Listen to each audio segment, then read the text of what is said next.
से आप लोग का सॉल्व करता हूँ। आज हम लोग क्लास 9 का फिजिक्स पढ़ने वाले हैं, चैप्टर 2।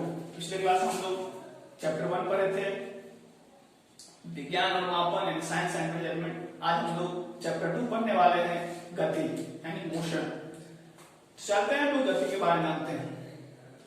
गति को जानने से पहले हम लोग जाने कोई भी वस्तु विराम अवस्था में होती है, रेस्ट में होता है, तो रेस्ट किसको कहेंगे? तो if the position of any object does not to be changed with respect to time, यानी कोई वस्तु की स्थिति समय के साथ नहीं बदलता है, तो हम क्या कहेंगे? हम कहेंगे वस्तु विराम अवस्था में यानी रेस्ट में है। जैसे आपका कोई बुक टेबल पर रखा हुआ है या कोई गेम जमीन पर पड़ा हुआ है, वो रेस्ट में है, मोशन में नहीं है। ठीक है, अब आते हैं तो गति पे। गति क्या होता है? गति कहता है a body is said to be in the motion. A body said to be a state of motion if it changes its position continuously. जब उसका पोजीशन क्या करता है? चेंज करता है, लगातार चेंज करता है with respect to its surrounding, यानी उसके चारों जितनी वस्तुएं हैं उसकी अपेक्षा समय के साथ क्या करता है? बदलता है with the passing of time। कहने का मतलब यदि किसी वस्तु की स्थिति अन्य वस्तुओं की अपेक्षा समय के साथ बदलती है तो हम क्या कहेंगे कि वो वस्तु मोशन में है यानी गति में है। जैसे आपका एग्जांपल है चलता हुआ train, moving train on the trek. जैसे पटरी पर जो ट्रेन चलती है वो क्या है? आपका मोशन में है। या फिर जो रोड पर कारें चलती है, बस चलती है, बहुत सारी चीजें चलती है, तो क्या करेंगे हम? वो चीजें सभी मोशन में है। चलिए, जैसे हम लोग कभी-कभी देखते हैं क्या कि जब हम किसी ट्रेन में बैठे होते हैं, जब ट्रेन में बैठे तो ट्रेन चलती रहती है, तो हम लोग क्या देखते हैं? हमें लगता है कि जैसे जितने पेड़ पौधे होते हैं वो मोशन में, लेकिन वो मोशन नहीं होते। वो जितने जब हम ट्रेन में बैठे होते हैं, तो ट्रेन चलते ट्रेन में बैठे होते हैं, तो क्या देखते हैं हम लोग? हमें ऐसा प्रतीत होता है कि जितने भी वस्तुएं हैं या पेड़ पौधे जो भी दिखाई पड़ता है, लगता है कि वो मोशन में पीछे की ओर जा रहे हैं, लेकिन ऐसा नहीं होता है। वो क्या होते हैं? रेस्ट में होते हैं। और हम जो होते हैं हम मोशन में होते हैं। यानी कहने का मतलब रेस्ट एंड मोशन क्या है? Are relatives. दोनों क्या है? दोनों में रिलेशन है, दोनों क्या है? एक दूसरे के रिश्तेदार हैं।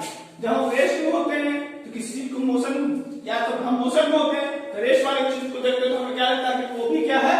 मोशन में है। ठीक है, यानी कहने का मतलब दोनों चीजें क्या है? एक दूसरे के रिलेटिव्स हैं। ठीक है, चलिए हम लोग आते हैं अब टाइप्स ऑफ मोशन यानी गति के प्रकार। गति कितने प्रकार होते हैं? गति के आपको 4 प्रकार होते हैं। फर्स्ट है आपका लीनियर मोशन। लीनियर मोशन क्या होता है? तो लीनियर का मतलब क्या है? सीधी सी बात है, लीनियर इन लाइन, यानी वैसा मोशन जो किसी लाइन पे होगा, स्ट्रेट लाइन हो या कर्व लाइन हो, वैसे जो मोशन होगा उसको लीनियर मोशन कहेंगे। यानी इस गति में जो होती है वस्तु किसी सरल रेखा या किसी वक्र रेखा पर गति करती है, उसे हम क्या करते हैं? रैखिक गति या लीनियर मोशन कहते हैं। ठीक है, जैसे स्लाइडिंग करना, तो स्लाइडिंग क्या होता है? स्ट्रेट लाइन होता है, उसको स्लाइड करना।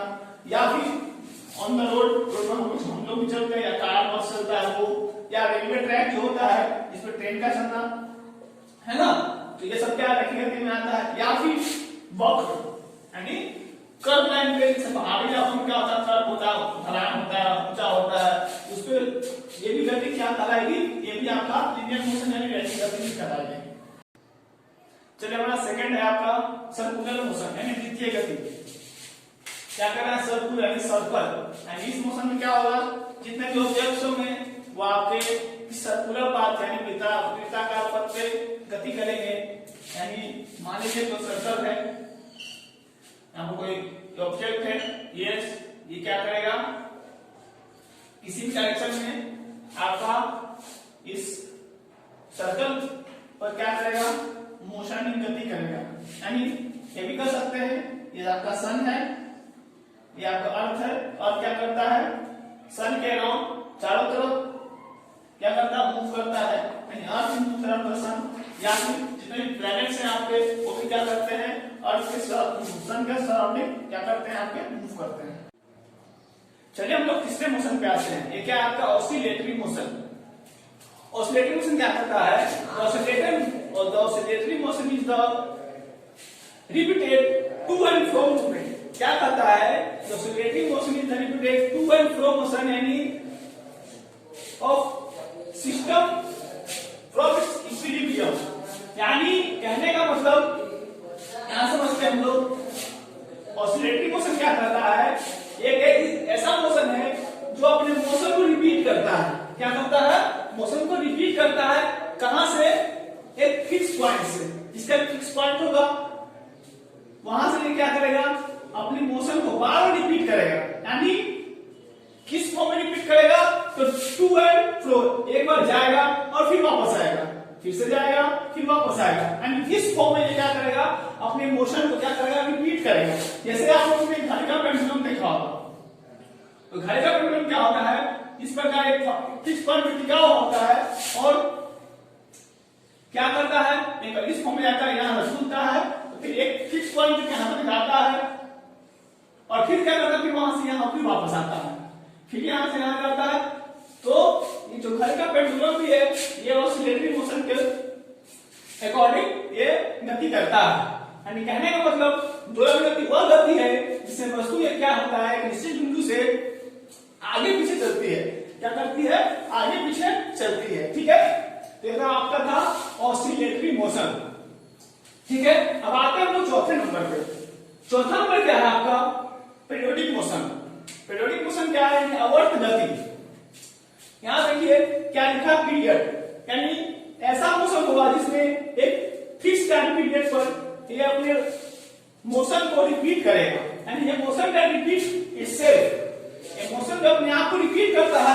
कब? जब इक्वल इंटरवल ऑफ टाइम, जब एक अपने इक्वल इंटरवल ऑफ टाइम पर क्या मतलब अपने मोशन को रिपीट करता है।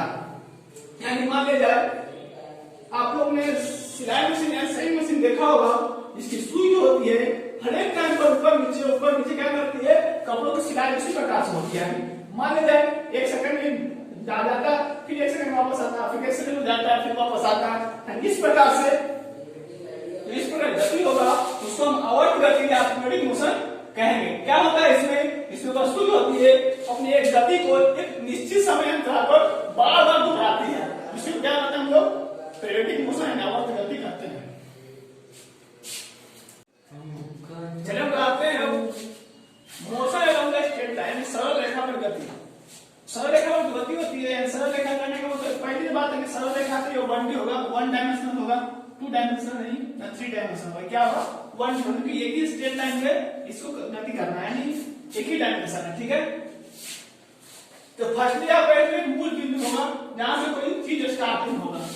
जहां से स्टार्टिंग होगा क्या होगा? आपका ओरिजिन पॉइंट होगा। ये आपका ओरिजिन है, यानी इसको मूल बिंदु भी कहते हैं।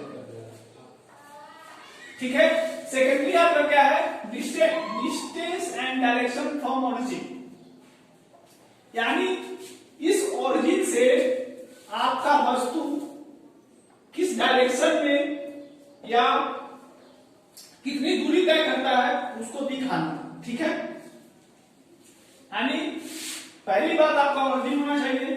दूसरी बात क्या कि मूल बिंदु से ओरिजिन से आपका वस्तु किस डायरेक्शन में और कितनी दूरी पर जा रहा है वो भी आपको दिखाना होगा। ठीक है, चलिए ये क्या है आपका ओरिजिन?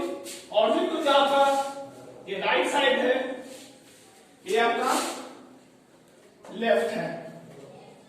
ठीक है, तो लेफ्ट वाला जो आपका होगा वो आपका नेगेटिव होगा और राइट वाला जो होगा आपका पॉजिटिव होगा। ठीक है, तो मान लेते हैं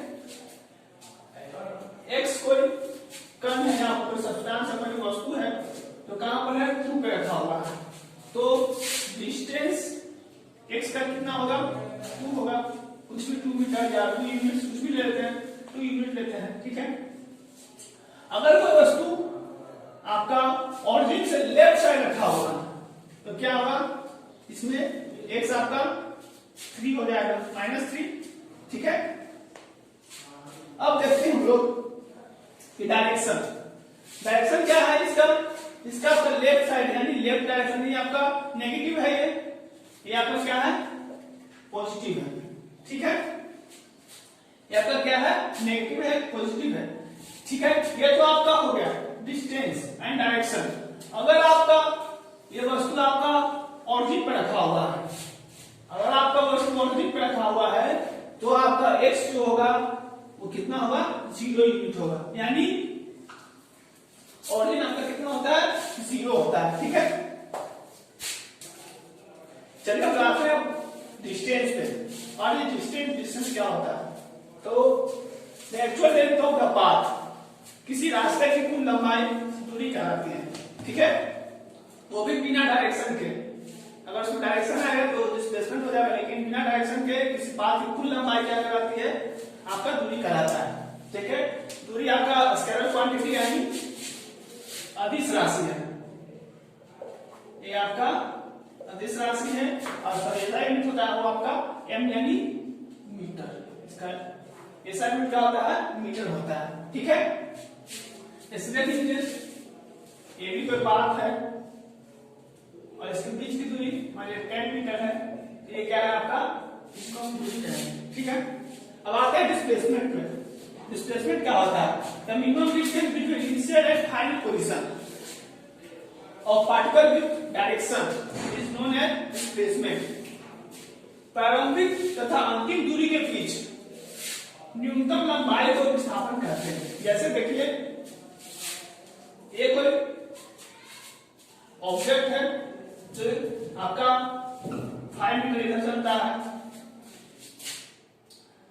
और 3 मीटर इधर चलता है, तो आपका डिस्टेंस कितना होगा, डिस्टेंस आपका हो जाएगा 5 प्लस 3 मीटर, यानी टोटल डिस्टेंस आपका 1 मीटर हो जाएगा। लेकिन डिस्प्लेसमेंट निकालने, डिस्प्लेसमेंट क्या होता है, मिनिमम डिस्टेंस, यानी minimum distance between initial and final position. Initial position आपका ये था, फाइनल आपका कहां पहुंचा है, यहां पहुंचा है। इन दोनों के बीच का न्यूनतम डिस्टेंस जो होगा वही आपका क्या कहलाएगा, डिस्प्लेसमेंट कहलाएगा, विद डायरेक्शन के साथ। ठीक है, इसका डिस्प्लेसमेंट निकालेंगे तो कितना हो जाएगा, ये आपका 90 डिग्री है, तो ये आपका हो जाएगा परपेंडिकुलर, ये हाइपोटेन्यूज विनाश हम इसका निकालेंगे तो कितना हो जाएगा, आपको निकालते हैं 5 का स्क्वायर माइनस 3 का स्क्वायर 25 माइनस 9 इक्वल टू 4, यानी कहने का मतलब आपका जो डिस्प्लेसमेंट आएगा यानी विस्थापन, वो आपका कितना आएगा, 4 आएगा।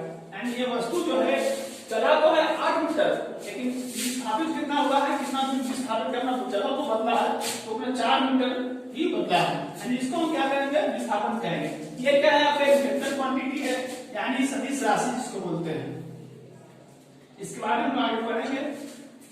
और इसका SI यूनिट होता है, जो डिस्टेंस का SI यूनिट होता है मीटर, इसका क्या होता है, मीटर भी होता है।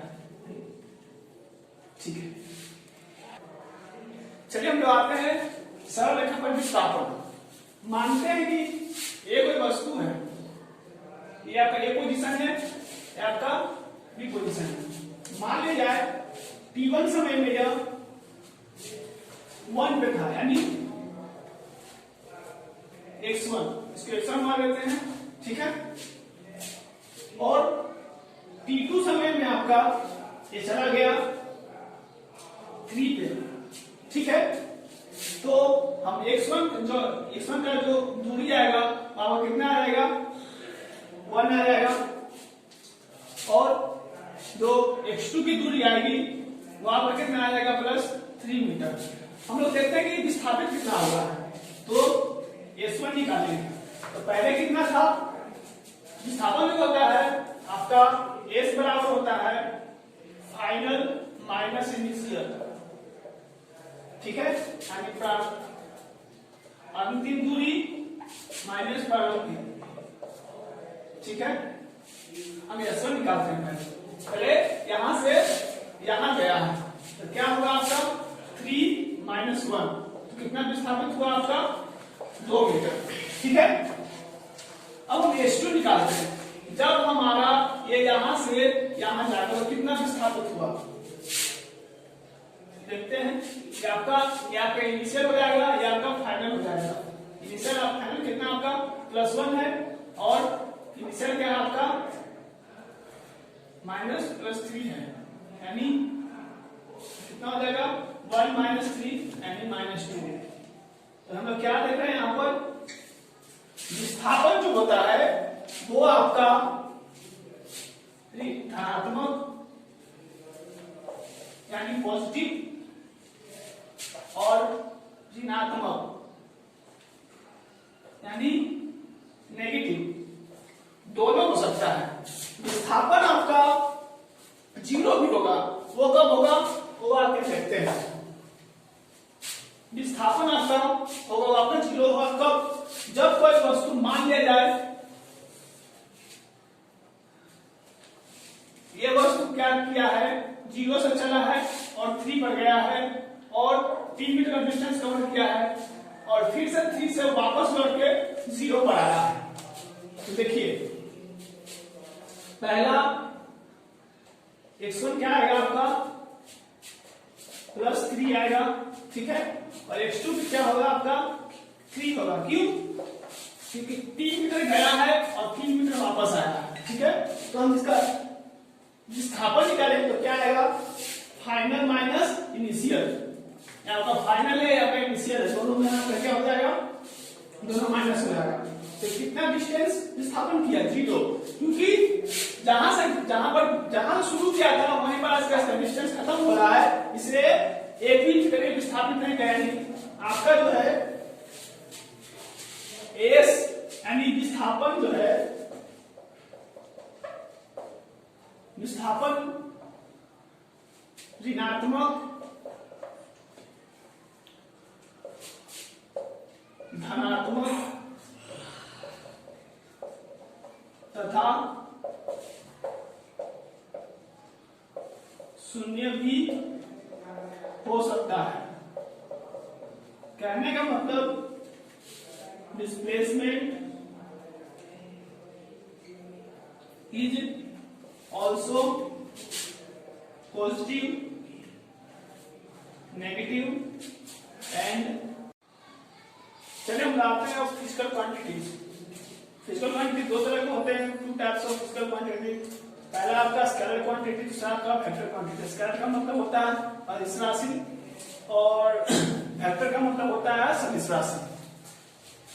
अदिश राशि यहाँ देखिए तो ये आपका अदिश का मतलब नहीं, जिसका मतलब दिशा, जिस राशि में दिशा ना हो सिर्फ परिमाण हो, यानी the quantity having only magnitude, जिस राशि में सिर्फ परिमाण हो एंड ओनली मैग्नीट्यूड, उसे हम क्या कहेंगे, स्केलर क्वांटिटी कहेंगे। जैसे आपका वॉल्यूम, डिस्टेंस, मास और बहुत सारी चीजें गणित राशि कहलाते हैं, ठीक है। अब है आपका वेक्टर क्वांटिटी यानी सदिश राशि। क्या करा, सदिश यानी जिस राशि में दिशा भी हो, and the quantity having both magnitude and direction is known as vector quantity. वैसी राशियां जिसमें परिमाण और दिशा दोनों हो उसे क्या कहते हैं, सदिश राशि कहते हैं। जैसे आपका फोर्स, बल, डिस्प्लेसमेंट, एक्सेलरेशन एक्सेट्रा। जैसे डायरेक्शन क्या बताता है, जैसे फोर्स है तो फोर्स किस डायरेक्शन में लग रहा है, upward direction, downward direction, east west, जो भी डायरेक्शन बताता है वो हो गया। विस्थापन यानी किस दिशा में विस्थापित किया है कोई वस्तु, किस दिशा में किस डायरेक्शन डिस्प्लेस किया है उसको बताता है। एक्सेलरेशन यानी किसी चलती वस्तु को किस डायरेक्शन में एक्सेलरेट किया गया है, त्वरित किया गया है, वो बताता है। यानी वेक्टर क्वांटिटी क्या होता है, वैसी राशियां जिसमें आपका परिमाण भी हो, दिशा भी हो, उसे हम क्या कहेंगे, सदिश राशि कहेंगे। चलिए आज के लिए इतना ही, फिर मिलते हैं अगले वीडियो में। धन्यवाद। कृपया वीडियो को लाइक करें, चैनल को सब्सक्राइब करें और बेल आइकन दबाना ना भूलें ताकि नए वीडियो की नोटिफिकेशन आप तक सबसे पहले पहुंचे।